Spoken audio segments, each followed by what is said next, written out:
താമരയിൽ നിന്നും തേൻ ഒഴിയും, ജീവനിൽ നിന്നും നീ കുടിക്കും. മരുപ്രയാണം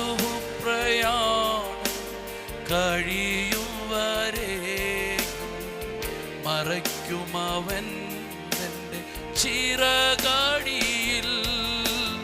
മരുപ്രയാണം കഴിയും വരെയും മറയ്ക്കുമവൻ തൻ്റെ ചിറകടിയിൽ. സ്തോത്രഗീതം പാടുക നീ മനമേ, കർത്തൻ ജയം നൽകിയിടും നിശ്ചയമാ. സ്തോത്രഗീതം പാടുക നീ മനമേ, കർത്തൻ ജയം നൽകിയിടും നിശ്ചയമാ.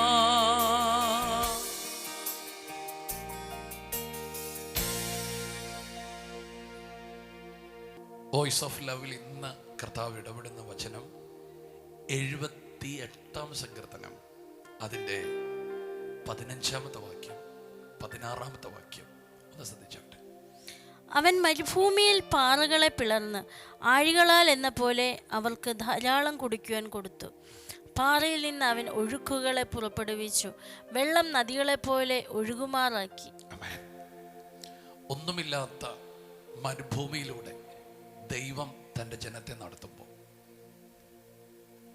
അവരുടെ ജീവിതത്തിൽ ചെയ്ത മഹാത്ഭുതങ്ങളിലൊന്നാണ് ഈ ഭാഗം. അപ്പം ദൈവം അവരെ നടത്തിയത് മരുഭൂമിയിലൂടെ. പക്ഷേ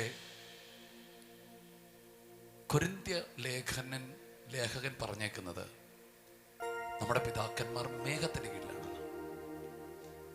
മരുഭൂമി എന്ന് പറയുമ്പോൾ ആത്മാവിൽ കണ്ടപ്പോൾ പറയുകയാണ് അത് മേഘത്തിന്റെ കീഴിൽ. ലോകത്തിന് നമ്മൾ പോകുന്നത് മരുഭൂമിയായിരിക്കും, പക്ഷെ നമ്മൾ സത്യത്തിൽ ഒരു AC-യുടെ കീഴിൽ യാത്ര ചെയ്യുന്ന പോലെ. ആ മരുഭൂമിയുടെ യാത്രയിൽ ദാഹജലത്തിന് വേണ്ടി ഒരു നിലവിളി ഉണ്ടായിട്ടുണ്ട്. സത്യത്തിൽ ദൈവത്തിന് അറിയാം അവർക്ക് കഴിക്കാൻ കൊടുക്കാൻ, കുടിക്കാൻ കൊടുക്കാൻ, ഉടുക്കാൻ, എല്ലാം കൊടുക്കാൻ കർത്താവിന് അറിയാം. പക്ഷേ ചിന്താകുലത്താൽ ഇവർ ദൈവത്തോട് നിലവിളിക്കുകയും മത്സരിക്കുകയൊക്കെ ചെയ്തു. പക്ഷെ ദൈവം അവിടെ ഒരു അത്ഭുതം ചെയ്താണ്. അവൻ പാറയിൽ നിന്ന് പാറകളെ പിളർന്നു. അവിടെ അല്പം വെള്ളം വന്നെന്നല്ല പറഞ്ഞത്, ആഴികൾ എന്ന പോലെ ധാരാളം വെള്ളം കുടിപ്പാൻ കൊടുത്തു.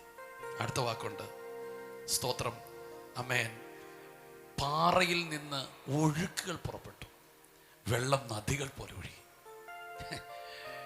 എന്നോർത്തൊരു പാറക്കിട്ട് അടിച്ചപ്പം ആഴികി തുറന്നതുപോലെ തുറന്നു, നദികൾ ഉണ്ടായെന്നവർ. ദൈവം അസാധ്യതയുടെ നടുവിൽ നിനക്കൊന്ന് തുറന്നാൽ അത് അല്പമോ പരിമിതിയോ ഒന്നല്ല, നദികൾ പോലെ, കടല് പോലെ തുറക്കും. കർത്താവ് എന്നോട് പറയുന്നു, ചില മരുഭൂമിയിൽ സമമായ പ്രശ്നങ്ങളിലൂടെ നീ കടന്നു പോകുന്നത്. പക്ഷേ ഈ മരുഭൂമിയിൽ കണ്ണിൽ പോലും പെടാൻ ഇല്ലാത്ത വെള്ളങ്ങൾ നിന്റെ മുമ്പിൽ നദികൾ പോലെ, ആഴികൾ പോലെ തുറക്കും. നീ അത്ഭുതപ്പെടും. ഇത്രയും വെള്ളം എവിടെ നിന്ന്, ഇത്രയും നന്മ എവിടെ നിന്ന്, ഇത്രയും ഉയർച്ച എവിടെ നിന്ന് എന്ന് ചിന്തിക്കുന്ന നിലയിൽ സാധ്യതയില്ലാത്ത സാഹചര്യത്തിനകത്ത് ഉറവകളെ തുറക്കാൻ ദൈവത്തിന് കഴിയും. ഇന്നത്തെ ദിവസം ഈ തിരുവചനം കേൾക്കുമ്പോൾ ചില അസാധ്യതയുടെ നടുവിൽ നദികൾ പോലെ ചിലത് തുറന്ന് ദൈവം നിന്നെ അനുഗ്രഹിക്കും. എനിക്ക് ഈ വാക്കാണ് ഇഷ്ടപ്പെട്ടപ്പോഴാണ് ഞാനിത് നിങ്ങൾക്ക് തരുന്നത്. പാറയിൽ നിന്ന് നദികളും ആഴിയുടെ ഉറവുകളും ദൈവം തുറന്നു എന്ന് പറഞ്ഞാൽ ഒരിടത്ത് അടിച്ചപ്പോൾ എല്ലായിടത്തും വെള്ളമായി. നിന്നെ ദൈവം അനുഗ്രഹിക്കുമ്പോൾ നിന്റെ ചുറ്റുപാടിന്റെ സ്ഥിതികൾ മുഴുവൻ മാറ്റുന്ന നിലയിൽ ദൈവം ചില വലിയ കാര്യങ്ങൾ ചെയ്യാൻ ആഗ്രഹിക്കുന്നു. അനേകരുടെ ദാഹം മാറ്റുന്ന ഒരു വ്യക്തിയാക്കി ദൈവം നിന്നെ തീർക്കാൻ ആഗ്രഹിക്കുന്നു. യെസ്, വിശ്വസിക്കുക. ദൈവം ചില അസാധാരണ കാര്യങ്ങൾ ഒരു സാധ്യതയില്ലാത്തിടത്ത് തുറക്കാൻ പോകുന്നു. വിശ്വസിച്ചാട്ടെ. ഈ വചനത്തെ വിശ്വസിച്ചൊന്ന് പ്രാർത്ഥിക്കാം. യേശുവേ, ഇന്ന് രാവിലെ ഞങ്ങൾക്ക് നൽകിയ നല്ല വചനത്തിനായി സ്തോത്രം ചെയ്യുന്നു.